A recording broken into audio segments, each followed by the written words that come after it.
ಸ್ವಾಗತ. ನಾನು ಸ್ನೇಹರಾಜ್. ಇಂದಿನ ಮುಖ್ಯಾಂಶಗಳು. ಸ್ವಾಭಿಮಾನ ಮರಾಠ ಸಮಾವೇಶಕ್ಕೆ ಚಾಲನೆ. ಈ ಕಾರ್ಯಕ್ರಮದಿಂದ ತುಂಬು ಶಕ್ತಿ ಹೆಚ್ಚಿಸಿದೆ ಸಚಿವ ಸಂತೋಷ್ ಲಾಡ್.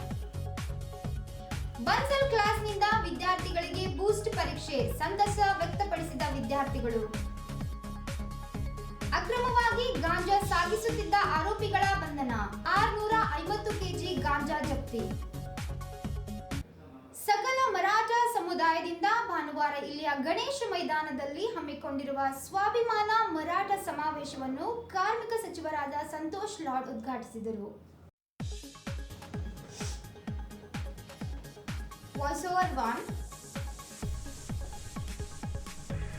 ಬೃಹತ್ ಜನಸಮೂಹವನ್ನು ಉದ್ದೇಶಿಸಿ ಮಾತನಾಡಿದ ಕಾರ್ಮಿಕ ಸಚಿವರಾದ ಸಂತೋಷ್ ಲಾಡ್ ಅವರು, ಇಂದು ನಡೆದಿರುವ ಕಾರ್ಯಕ್ರಮ ನನಗೆ ಅತಿ ಹೆಚ್ಚು ಶಕ್ತಿ ತಂದುಕೊಟ್ಟಿದೆ ಎಂದರು.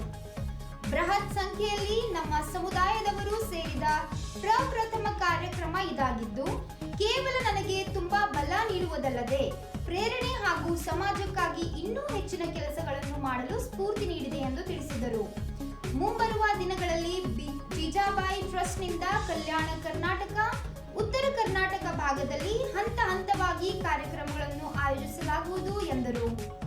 ಜಿಲ್ಲೆಯ ಸಮಾಜದ ಪ್ರಮುಖರಾದ ಪದ್ಮಾಕರ್ ಪಾಟೀಲ್ ಮಾತನಾಡಿ, ಇಡೀ ರಾಜ್ಯದ ಮರಾಠ ಸಮುದಾಯದ ಜನರು ನಿಮ್ಮ ಜೊತೆಯಲ್ಲಿದ್ದಾರೆ ಎಂದು ನುಡಿದರು. ಕಾರ್ಯಕ್ರಮದಲ್ಲಿ ಸಹಸ್ರಾರು ಮರಾಠ ಸಮುದಾಯದ ಪುರುಷರು ಹಾಗೂ ಮಹಿಳೆಯರು ಭಾಗವಹಿಸುವ ಮೂಲಕ ಸಮಾವೇಶ ಯಶಸ್ವಿಗೊಳಿಸಿದರು. ವೇದಿಕೆಯ ಮೇಲೆ ಸಮುದಾಯದ ಮುಖಂಡರಾದ ದಿಗಂಬರ್ ಮಾನ್ಕಾರಿ, ಪ್ರಕಾಶ್ ಪಾಟೀಲ್ ಸೇರಿದಂತೆ ಮತ್ತಿತರರು ಉಪಸ್ಥಿತರಿದ್ದರು.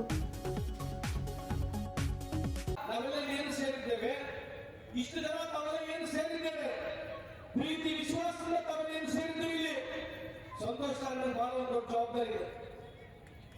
ಈ ಜವಾಬ್ದಾರಿಗಳನ್ನು ಮುಂದೆ ಬಿಡಿಸಬೇಕಾಗಿದ್ರೆ, ಈ ಜವಾಬ್ದಾರಿಗಳನ್ನು ನಿಭಾಯಿಸಬೇಕಾಗಿದ್ರೆ ನಾನು ಹಿಂದುಗಡೆ ಇರ್ತಕ್ಕಂಥ ಪ್ರತಿಯೊಬ್ಬರು ಎಲ್ಲ ಮುಖಂಡರು ನನ್ನನ್ನು ನೀವು ದಯಮಾಡಿ ಸಹಕರಿಸಬೇಕು. ನಿಮ್ಮ ಒಂದು ಸಪೋರ್ಟ್ ಇಲ್ಲ ನನಗೆ ನಾನು ಈ ವೇದಿಕೆ ಮೇಲೆ ಕೂಡ ಹರನಲ್ಲ. तुम्ही नसला तर मी तर नाही साहेब. पुढे whatever I'm start एवढा लोक जमला असलं तर ते बिकॉज ऑफ युअर एफर्ट तुम्ही ते एफर्ट घातलाय सगळं सोडून हे but entire all the spirit goes to you are winging so you are म्हणून सांगतो ಲೈಟ್ ರಾಷ್ಟ್ರಪತಿ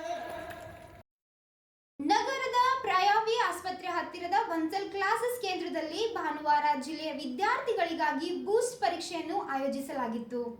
ಈ ಪರೀಕ್ಷೆಯಲ್ಲಿ ಬೀದರ್ ನಗರ ಸೇರಿದಂತೆ ಜಿಲ್ಲೆಯ ತಾಲೂಕಿನ ಗ್ರಾಮಗಳಿಂದ ಸುಮಾರು 200ಕ್ಕೂ ಹೆಚ್ಚು ವಿದ್ಯಾರ್ಥಿಗಳು ಬೂಸ್ಟ್ ಪರೀಕ್ಷೆಯನ್ನು ಬರೆದಿದ್ದಾರೆ. ಪರೀಕ್ಷೆಯ ಸಂದರ್ಭದಲ್ಲಿ ಮಾತನಾಡಿ, ಬೂಸ್ಟ್ ಪರೀಕ್ಷೆಯಲ್ಲಿ ವಿದ್ಯಾರ್ಥಿಗಳು ಅತ್ಯಂತ ಕಠಿಣ ವಿಷಯಗಳೆಂದೇ ಹೇಳುವ ಗಣಿತ ಹಾಗೂ ವಿಜ್ಞಾನ ವಿದ್ಯಾರ್ಥಿಗಳ ಉಜ್ವಲ ಭವಿಷ್ಯಕ್ಕೆ ನಾಂದಿಯಾಗಿರುವ ಈ 2 ವಿಷಯಗಳಿಗೆ ಹೆಚ್ಚಿನ ಒತ್ತು ನೀಡಿ ಬೂಸ್ಟ್ ಪರೀಕ್ಷೆಯನ್ನು ನಡೆಸಲಾಗುತ್ತಿದೆ ಎಂದರು. ವಿದ್ಯಾರ್ಥಿಗಳು ಮುಂದೆ ವೈದ್ಯಕೀಯ, ಇಂಜಿನಿಯರಿಂಗ್, ಐಐಟಿ ಪ್ರವೇಶ ಪಡೆಯಲು ಈ ಬೂಸ್ಟ್ ಪರೀಕ್ಷೆ ಅತ್ಯಂತ ಸಹಕಾರಿಯಾಗಲಿದೆ ಎಂದು ತಿಳಿಸಿದರು. ವಿದ್ಯಾರ್ಥಿಗಳಿಗೆ ಭವಿಷ್ಯದಲ್ಲಿ ಸ್ಪರ್ಧಾತ್ಮಕ ಪರೀಕ್ಷೆಗಳಲ್ಲಿ ಬರುವ ಪ್ರಶ್ನೆಗಳನ್ನು ಸರಳವಾಗಿ ಧೈರ್ಯದಿಂದ ಉತ್ತರಿಸಿ ಉತ್ತೀರ್ಣರಾಗಿ ತಾವು ಇಟ್ಟುಕೊಂಡ ಗುರಿ ತಲುಪಲು ಬಹಳ ಅನುಕೂಲವಾಗುತ್ತದೆ ಎಂದು ಹೇಳಿದ್ದಾರೆ. ಈ ಮೊದಲು ಬನ್ಸಲ್ ಕ್ಲಾಸ್ನಲ್ಲಿ ಪ್ರವೇಶ ಪಡೆಯಬೇಕಾದರೆ ಮೊದಲು ಬೂಸ್ಟ್ ಪರೀಕ್ಷೆಯನ್ನು ಬರೆದು ಪಾಸಾಗಬೇಕಾಗಿತ್ತು. ಆ ಸಮಸ್ಯೆಯಿಂದ ಹೊರಬರಲು ಜಿಲ್ಲೆಯ ವಿದ್ಯಾರ್ಥಿಗಳ ಮನೆ ಬಾಗಿಲಿಗೆ ಬನ್ಸಲ್ ಕ್ಲಾಸ್ ಕೇಂದ್ರ ತೆರೆದಿರುವುದು ಬಹಳ ಪ್ರಯೋಜನಕಾರಿಯಾಗಿದೆ ಎಂದು ವಿದ್ಯಾರ್ಥಿಗಳು ಹೇಳಿದ್ದಾರೆ. ಬೂಸ್ಟ್ ಪರೀಕ್ಷೆ ವಿದ್ಯಾರ್ಥಿಗಳಿಗೆ ಅತಿ ಕಠಿಣವಾದ ವಿಷಯ ಗಣಿತ ಮತ್ತು ವಿಜ್ಞಾನ ವಿಷಯದ ಬಗ್ಗೆ ಹೆಚ್ಚಿನ ಜ್ಞಾನ ಪಡೆದುಕೊಳ್ಳಲು ಅತ್ಯಂತ ಸಹಕಾರಿಯಾಗಿದೆ ಎಂದು ಹೇಳಿದ್ದಾರೆ. ಈ ಎಕ್ಸಾಮ್ ಬಿಡಿಸಿದ ಕಡೆ ಭಾಳ ಚಂದ ಅದ ರೀ. ಮುಂದೆ ನಾವು ಏನಾರ ಮಾಡ್ಬೇಕಂದ್ರೆ ಹೆಲ್ಪ್ ಆಯ್ತದೆ ಈ ಎಕ್ಸಾಮ್. ನೀವು ಯಾವ ಸ್ಕೂಲಿಂದ ಬಂದ್ರಿ? ಜಿಜಾಮತ ಸ್ಕೂಲಿಗೆ ಬಂದಿದ್ದೇವೆ ರೀ. ಮೊದಲೇ ಬಾರಿ ಪರೀಕ್ಷೆ ಈ ಥರ ಬಿಡಿಸಿದ್ರಿ? ಹಂಗಿದ್ರು ಪೇಪರ್ ಎಲ್ಲ ಭಾಳ ಚಂದ ಇತ್ತು ರೀ. ಈಸಿ ಇತ್ತು ಹಾರ್ಡ್ ಇತ್ತು?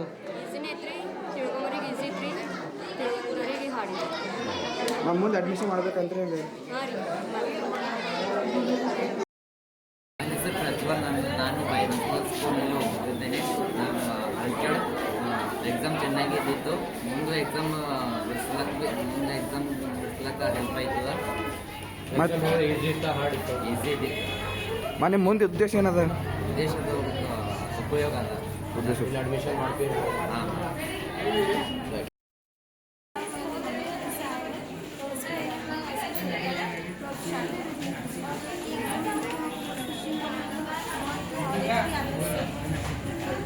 आपको आगे करने का क्या है?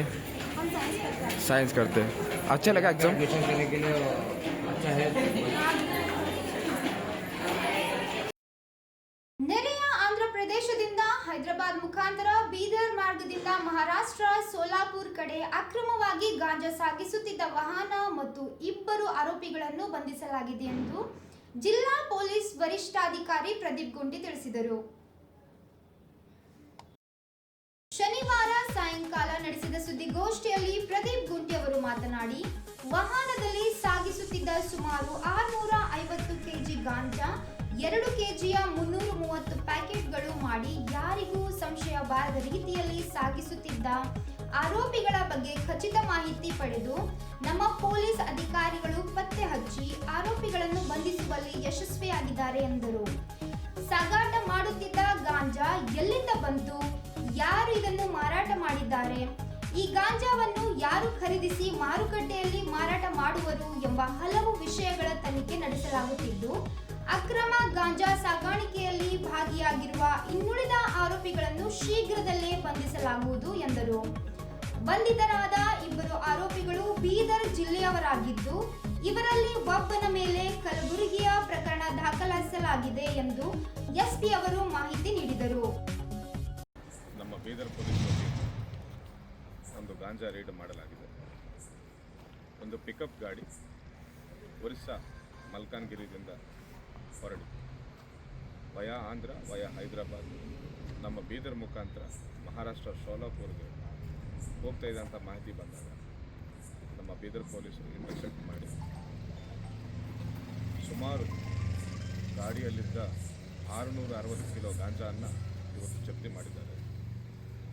ಪಿಕಪ್ ಗಾಡಿಯಲ್ಲಿ ಆ್ಯಕ್ಚುಲಿ ಎಗ್ಸ್ ಟ್ರಾನ್ಸ್ಪೋರ್ಟೇಷನ್ ಆಗ್ತಾಯಿದೆ ಅನ್ನೋ ರೀತಿ ಫಸ್ಟ್ ಎಗ್ಸನ್ನು ಇಟ್ಕೊಂಡು ಅದರ ಕೆಳಗಡೆ ಗಾಂಜಾನ ಪ್ಯಾಕ್ ಮಾಡಿ 2 ಕಿಲೋಸ್ ಒಂದು ಪ್ಯಾಕೇಜ್ ಆಗಿ ಮಾಡಿ ಸುಮಾರು 330 ಪ್ಯಾಕೆಟ್ಗಳನ್ನು ಅಂದರೆ 660 ಕಿಲೋ ಗಾಂಜಾಗಳನ್ನು ಕಳ್ಳ ಸಾಗಣೆ ಮಾಡುತ್ತಾ ಇವತ್ತು 2 ಆರೋಪಿಗಳು ಸಿಕ್ಕಿದ್ದರಿಂದ ಒಂದು NDPS ಪ್ರಕರಣ ದಾಖಲೆ ಮಾಡಿಕೊಂಡಿದ್ದೇವೆ. ನಾವು 2 ಆರೋಪಿಗಳನ್ನು ವಶಕ್ಕೆ ಪಡೆದಿದ್ದೇವೆ. ಸದ್ಯ ತನಿಖೆ ನಡೀತಾ ಇದೆ.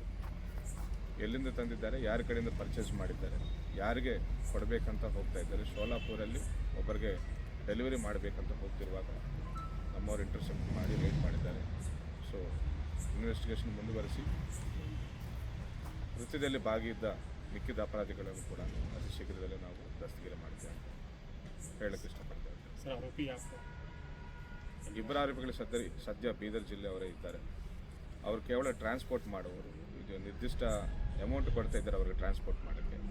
ಸೊ ಒರಿಸ್ಸಾ ಮಲ್ಕಾನ್ಗಿರಿ ಅದು ಟ್ರೈ ಜಂಕ್ಷನ್ ಇದೆ 3 ರಾಜ್ಯಗಳಿಗೆ. ಟ್ರೈ ಜಂಕ್ಷನ್ ಅಲ್ಲಿಂದ ಆದಿವಾಸಿಗಳು ಅಂತ ಹೇಳ್ತಾ ಇದ್ದಾರೆ, ಆ ತಾಂಡಗಳಿಂದ ತರ್ತಾ ಇದ್ದೇವೆ ಅಂತ ಹೇಳ್ತಾ ಇದ್ದಾರೆ. ಅಲ್ಲಿಂದ ಸೋಲಾಪುರ್ಗೆ ಟ್ರಾನ್ಸ್ಪೋರ್ಟ್ ಮಾಡಬೇಕಂತ ಹೋಗುವ ನಿಟ್ಟಿನಲ್ಲಿ ನಮ್ಮವರು ರೇಟ್ ಮಾಡಿ ಈ ಇಬ್ಬರಲ್ಲಿ ಒಬ್ಬ ಆರೋಪಿ ಮೇಲೆ ನಮ್ಮ ಗುಲ್ಬರ್ಗ ಸಿಟಿಯಲ್ಲಿ ಒಂದು NDPS ಕೇಸ್ ಇದೆ ಅಂತ ನಮಗೆ ಪ್ರಾಥಮಿಕವಾಗಿ ಮಾಹಿತಿ ಗೊತ್ತಾಗ್ತಾ ಇದೆ, ಲಭ್ಯವಿದೆ. ಅದನ್ನು ಕೂಡ ನಾವು ವೆರಿಫೈ ಮಾಡ್ತಿರ್ತೇವೆ. Thank you. ಇಂದಿನ ವಾರ್ತಾ ಪ್ರಸಾರ ಮುಕ್ತಾಯವಾಯಿತು. ಮುಂದಿನ ವಾರ್ತೆಗಳೊಂದಿಗೆ ಮತ್ತೆ ಭೇಟಿಯಾಗೋಣ. ಧನ್ಯವಾದಗಳು.